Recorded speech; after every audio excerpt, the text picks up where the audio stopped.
G'day YouTube, Warbles on a lot here. Gonna make a video about karma, and for my sins, it's going to be a malt liquor video.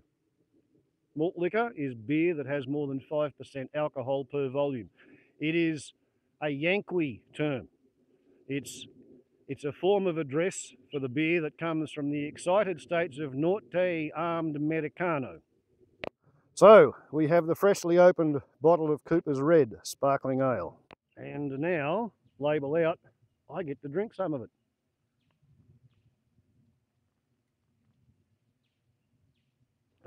Very nice. Very nice. I've actually had 2.5 of these earlier on in the day. So I'm theoretically in the relative euphoria zone that alcohol bestows. But anyway, we're not going to talk about alcohol greatly. We're going to talk about karma. Now, karma, essentially, as I understand it, I may be wrong, it's a sort of a Buddhist term. And it essentially means spiritual payback. Now, payback's an idea that, 600 years ago, your uncle's umpty-ump great-grandfather stole my umpty-ump great-grandfather's pig, so therefore we're going to come across the mountains and we're going to have a war. Is that payback? Well, it is if it happens in New Guinea. If it happens in the Balkans, it's not payback, it's vendetta. It's getting even. So the idea behind karma is that whatever you put out will come back to you. A sort of simplistic Christianized version of karma is the idea of casting thy bread upon the waters. If you don't want to go hungry, throw away some of your spare food. Give it to somebody who's hungry. Whether you give it to a kangaroo or a fish in the river, or a kid sitting in the gutter outside the house locked out because mum and dad are having a domestic dispute. Give away some of your food. And it will come back to you. You will never be hungry. That's simple karma. There are other ways of looking at life, the universe and everything. One of them is an Arabic term of kismet. Kismet means whatever will be, will be. It doesn't matter. There's nothing you can do about it. If it's your day to die, it's your day to die, whether you're sitting in bed or whether you jump out on the battlefield and run around waving your arms and shouting at people. Kismet, whatever will be, will be. Different to karma. Karma is you will get back what you put out. Then there's the Greek idea of the fates. The ancient Greeks visualized a person's life being controlled by 3 little old ladies who lived in a cave up on the side of a mountain somewhere. And these 3 little old ladies had a spinning wheel. Shows you the Greeks were a textile-based society. They had a pair of scissors. They had a tape measure or a ruler. And one little old lady would spin the thread of each individual's life. Another little old lady would measure the length of the thread of each individual's life. The third little old lady would pick up the scissors and snip it, cut it off when it was finished. How they knew which person's life had to last how long and when to cut it off, the story doesn't mention. What the story does say, I think I'm supposed to say rugby when I burp, so there you are, rugby.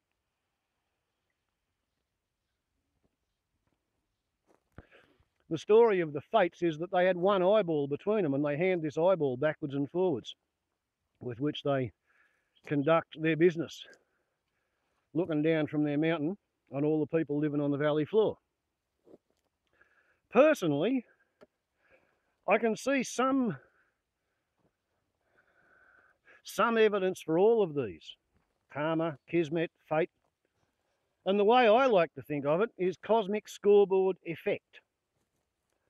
So on the cosmic scoreboard effect, instead of something simple like if you do good, good will come back to you, because there are times and there are places when people can be as good as they want. But it doesn't really matter because so many other people have made so many other decisions that all the effective choices are gone. They have no ability to harvest the good that they are putting out.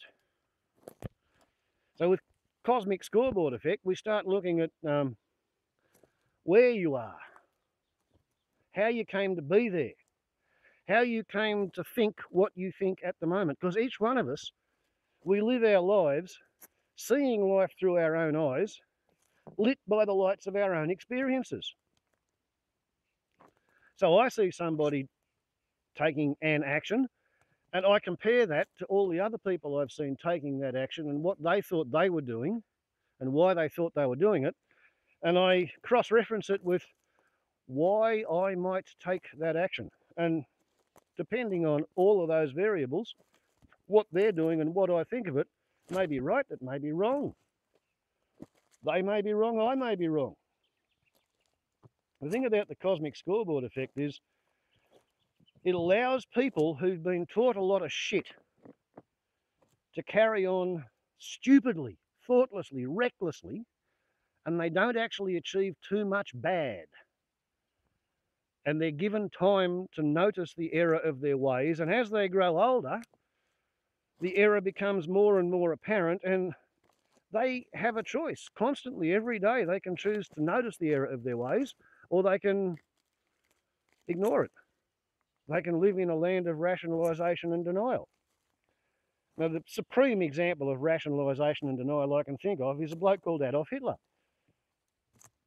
Foaming at the mouth, biting pieces out of the carpet, moving non-existent divisions of long-dead troops around his map room to defend himself from the reality of the Russian troops who were coming down the road at him. But he got away with a lot of shit for a long time before he came to that cusp where all his chickens flew home and turned into emus and kicked his foul house down. The sort of stuff that he had to put up with when he was a little kid was a Prussian-educated Austrian border guard who made him march around the kitchen when he was 3 years old. He grew up in a land where Clausewitz's On War was venerated as a brilliant piece of inspirational literature. Hitler was so twisted in the head that when the First World War ended, he cried, and then he went blind. He suffered a conversion reaction, and he reacquired the symptoms that he'd been suffering in a previous gas attack.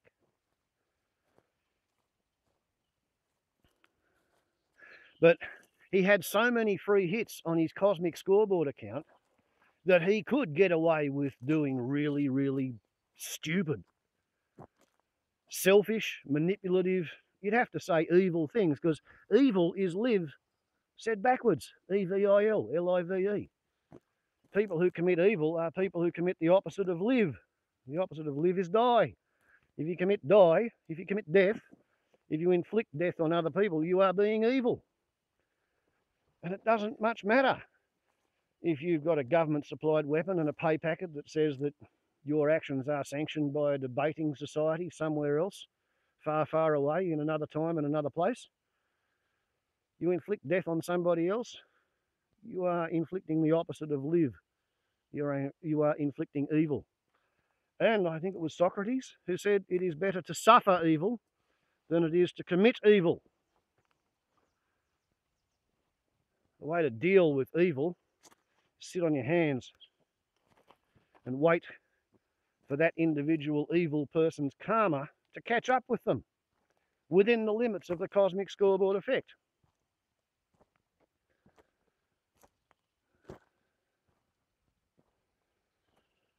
That's how I see it. Karma is a simplified version of what's going on. Fate is a simplified version of what's going on. In the milieu that I grew up in, I was taught as a child that the big aim in life was to purchase some land. And then once you buy land that you've never owned before, you have a close look at what all your neighbours are doing. And whatever they're doing, they're making a living on land that's close to yours. So you should do the same. Well, if I had been particularly obedient, particularly gullible, particularly unthinking, particularly regimented, then my place would look like this place, because this is what my neighbour has done.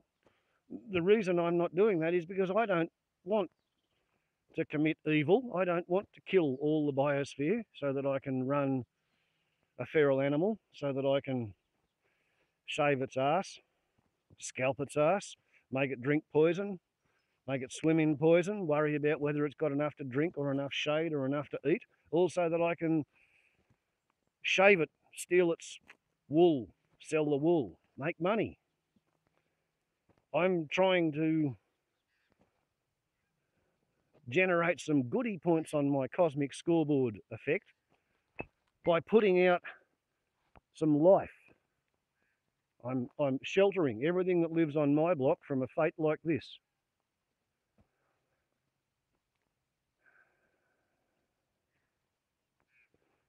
Bread upon the waters. Save something of the biosphere for the next generation. Don't use everything up now just because it's there. Don't harvest everything. But I'm a bit of an oddball. I'm living on the outside edge of society. Most people are right in the middle of it. They've been taught to make as much money as fast as possible before somebody else spots the opportunity and makes the money and there's none left for you. So their karma and their cosmic scoreboard effect is different to mine. Everybody has a different standing in terms of their own cosmic scoreboard effect. But now there's another way of looking at karma. Everybody gets their just desserts. Finally, eventually, might take a long time. If you want to think about karma and just desserts and cosmic scoreboard effect, fate, kismet, think about a Queensland politician called Russell Hinds. He was their Minister for Racing, he was their Minister for Roads. He owned the largest gravel carting company and he owned the largest racehorse stud. So he basically made the rules for his own further prosperity. He didn't ever dare to retire because he had so many crooked fingers in so many crooked pies he could never stand the scrutiny that a successor would bring. He must have grown up hungry. He ate so much. He became so obese that his knees failed. So he trapped himself in a wheelchair and then he ate more and then he got stuck there and he still had to keep going to work. Finally, eventually, because he had such a greedy, selfish, shitty outlook on life, his intestines rose up and strangled his brains. He died, did Russell Hinds, Queensland Minister for Roads and Racing. He died of cerebral secondaries from bowel cancer. He was trying to grow a new colon between his frontal lobes because his outlook on life was just so shitty. That's karma for you. Cosmic scoreboard effect, kismet, fate, and just desserts all rolled into one.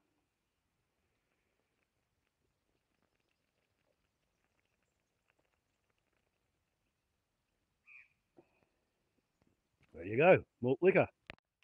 And this malt liquor video has been made for a new channel that I only recently subscribed to, because it was only recently revealed unto me that the alter ego of a YouTuber who lives in Perth, he's a tax accountant, he operates a natural health placebo shop, so I always suspected he might have a new age side to him. But the alter ego of VB Ed is MrNewParadigm. And MrNewParadigm, he makes videos about the meaning of life, life after death, the nature of God. And he asked me, he invited me to make him something about karma. So there you are, Ed. For your sins, you have received a malt liquor video about karma with a bit of kismet and fate and cosmic scoreboard effect and just desserts thrown in. Warbles on a lot to YouTube. See, I really did drink it. Ciao.